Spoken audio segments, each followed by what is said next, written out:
Most people never worry about driving underneath an overpass like this one, but unfortunately the people who really need to take extra special care are not, and they're putting the rest of us at risk.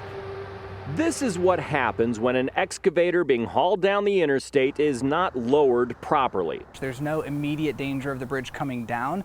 It is enough damage, though, that repairs are going to be made in the near future. This damage is to the Robinson Road overpass. The excavator smashed one side and then bounced up under the other side, causing damage going in and coming out. Mostly small stuff, but a lot of that stuff can get picked up by tires and kicked into a windshield.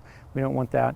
And in a world where Idaho transportation is struggling just to keep up with growth, unnecessary overpass damage is costly. We're already pushed to the limit with the amount of crazy expansion happening here in the Treasure Valley.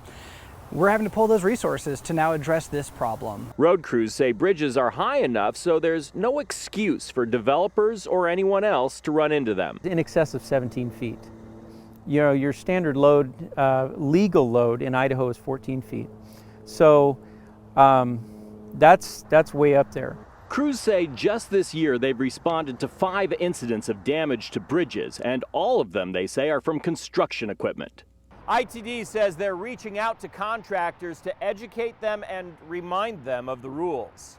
Roland Barris, Idaho News 6.